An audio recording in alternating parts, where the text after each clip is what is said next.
किसी भी प्रोजेक्ट में कई तरह की इंश्योरेंस जमा करवाई जाती हैं और हर इंश्योरेंस की कोई ना कोई ख़ास अहमियत होती है।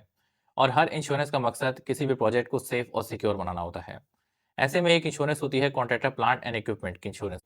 इस इंश्योरेंस के अंदर प्रोजेक्ट के ऊपर जितने भी प्लांट मशीनरी इक्विपमेंट डिप्लॉयड होते हैं उनको इंश्योर्ड किया जाता है। मिसाल के तौर पर आप एक हाई राइज बिल्डिंग बना रहे हैं तो उसके अंदर एक टावर क्रेन होगी, जनरेटर होंगे और इस तरह के बहुत ही भारी भरकम इक्विपमेंट मौजूद होता है। उसके अलावा अगर आप कोई ईपीसी कॉन्ट्रैक्ट कर रहे हैं और कोई प्लांट बना रहे हैं तो उसमें तो और ज़्यादा इक्विपमेंट इस्तेमाल होते हैं।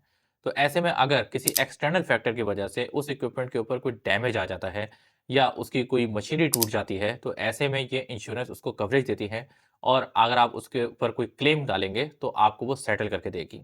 बस एक बात का याद रखिएगा कि contractor plant and equipment machinery जो है वो एक्सटर्नल फैक्टर्स की वजह से जो नुकसानात होते हैं सिर्फ उन्हीं के क्लेम सेटल करती है। इंटरनली अगर मशीन के अंदर कोई इश्यू आ गया तो ये पॉलिसी उसको कवर नहीं करती। उसके लिए आपको एक अलग से पॉलिसी लेनी पड़ती है जिसका नाम है मशीनरी ब्रेकडाउन इंश्योरेंस पॉलिसी।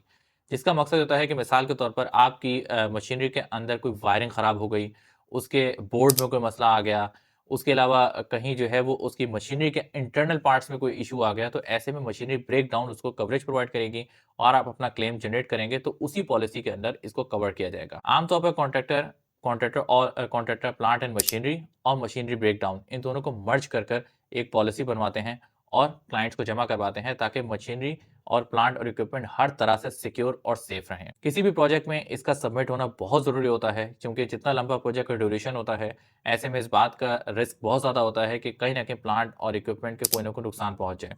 ऐसे में एनवायरमेंटल कंडीशंस भी बाज़ औक़ात जो है वो चेंज हो जाती हैं। तेज़ हवा कब चल पड़े, कब जो है वो तूफ़ान आ जाए, सही है? या कोई भी ऐसी एक्सटर्नल एनवायरनमेंट क्रिएट हो जाए जिसकी वजह से प्लांट या इक्विपमेंट या जो हाई राइज़ टावर के लिए बड़े-बड़े टावर्स बनाए जाते हैं, वो कहीं ख़राब ना हो जाएँ। तो ऐसे में उसको सिक्योरिटी प्रोवाइड करने के लिए या इन फ्यूचर उसको प्रोटेक्ट करने के लिए ये इंश्योरेंस पॉलिसीज़ बनाई जाती हैं। लिहाज़ा जब भी अगली बार आप ये इंश्योरेंस पॉलिसी लें, तो इस बात का ख़्याल रखें कि कॉन्ट्रैक्टर ने आपको पूरी लिस्ट जमा करवाई होगी, उसमें ये भी मेंशन होगा कि इसके कौन-कौन से ईयर में ये मैन्युफैक्चर हुई हुई है, क्योंकि उसी के हिसाब से ही उस पे डेप्रिसिएशन और डिडक्टिबल लगता है।